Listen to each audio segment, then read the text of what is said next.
Peggy 18.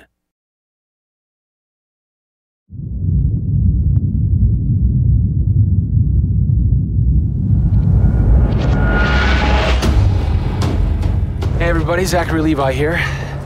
Over the last few months, we've brought you exclusive behind-the-scenes looks at the final hours of development of Tomb Raider. You've seen Camilla recording her last few lines, Rihanna musing her last few words, and Jason completing the last few notes of the score. As those key pieces lock into place, it's time to reveal one of the last portions of the game, and a team that's been shrouded in secrecy for 2 years. We're here in the beautiful and freezing Montreal, Canada, to bring you the final hours of Tomb Raider Multiplayer Edition. These are the final hours of Tomb Raider. Welcome to yet another world-class studio in the Square Enix portfolio, Eidos Montreal, home of the multi-award-winning game Deus Ex. Locked away in one of the far corners of the studio is a team of experienced, passionate professionals who have been specially brought together to create the first ever multiplayer component to the Tomb Raider universe. Let's meet the team behind the vision, direction, and decisions, and hopefully get a chance to play a few rounds. Here we are at Eidos Montreal. Before we get into why we're here, Carl, you now have an amazing stash, my friend. What is the impetus behind this? As a studio, we've been participating in Movember. A good friend of mine, JJ Owens, works for Movember in LA. And we set up the gaming challenge, and we brought studios from all around the world together.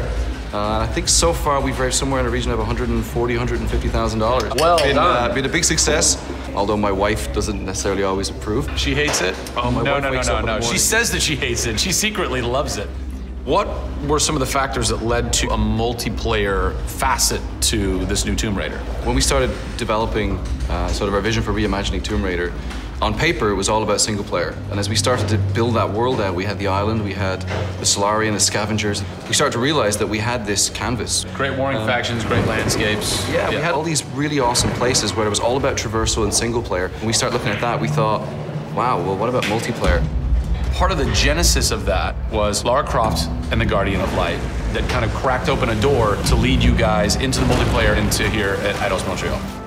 Guardian of Light was a downloadable, a smaller scale project, and that allowed us to sort of take the risks that we wouldn't necessarily take on a full-blown project. Guardian of Light was our Pixar short.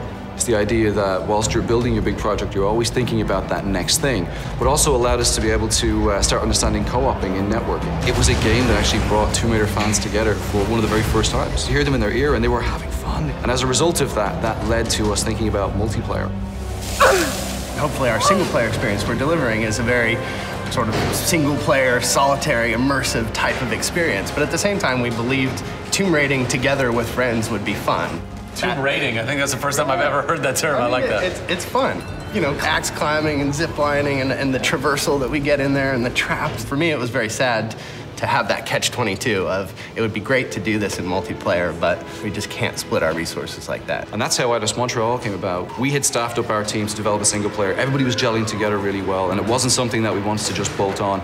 We always said if we were going to do it, we're going to do it right. If you could have a fan play the multiplayer for the first time, what do you want them saying? For me, they're kind of different moods. It's not like I do one or the other. It's kind of like sometimes I turn down the lights and just play that single player experience. And other times I want to just jump in and have fun and start killing fools. Joe Curry, producer of multiplayer on Tomb Raider. It's the first time Tomb Raider has ever incorporated multiplayer. Yeah. And you're in charge of that. Yeah. What's running through your mind when you get that call? Well, first off, exciting, right? I mean, we're all huge fans of Tomb Raider on the team. I mean, we grew up with Lara Croft. But when we spoke to Crystal, like, we want to do multiplayer, and we're thinking, how do you do that? It's always been Lara's story. You've been in charge of creating the first ever Lara Croft Tomb Raider. No pressure. Multiplayer. No pressure, Zach. Thank you. What are some of the main pillars that you brought over from the single player to the multiplayer to make those two worlds cohesive? The element that really stuck out was survival. The group surviving together. Right. But then traversal, the ability to go up and down and kind of everywhere in a level. The weapons, you know, the characters. What did you guys have to tweak in order to create an engaging multiplayer experience that wouldn't necessarily work with the pieces that were in play with the single player experience? One example is the bow. Especially in the reboot, it's so iconic that we had to make it work for multiplayer. You have a certain forgiveness when you play single player. Multiplayer, players expect snappiness. I shoot you, I expect you to go down, or you can just do what I do, which is take out the biggest gun and just run for them and shoot them out. The environment itself can be a threat. The Solari, the guys that are on the island have had a chance to prepare traps. We've got things like an ammo box that looks like an ammo box, but it's really an explosive device. I need ammo, and it looks just like the regular ammo box, and then you're gonzo. We have a lightning rod. You'll get a lightning strike on the rod, and then you'll eliminate your enemy. First and foremost, we want to be humble. We want players to just have a really memorable experience. I had fun doing this. Do you remember when we set that trap? Moments that the players will come back to and talk about experiences that they've had for themselves, not necessarily the game offering them experiences. Absolutely. So, Joe, behind us we have the QA team, or the quality assurance team. They're a part of the development team. They can tell us what we need to fix and what's working and what's not. When do I get to game test? When do I get to get my hands on the game? Soon. We got a surprise for you first, Zach. So, when I was approached to host the final hours of Tomb Raider, essentially the biggest ask, not even ask, tell that I had was, I want to be in the game. I want to have a cameo, I want to have something. So guess what? Boom! Boom!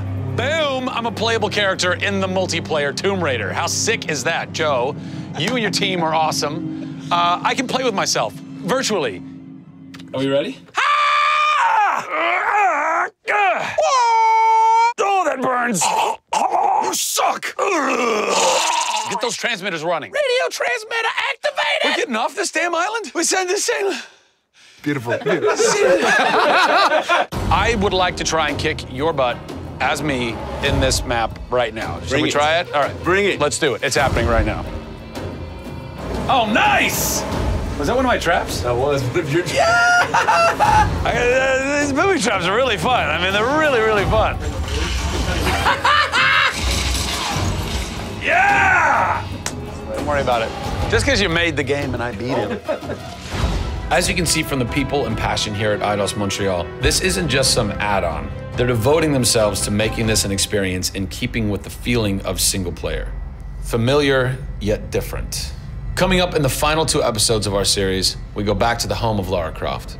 They're taking Tomb Raider to the finish line, and we'll be there for it.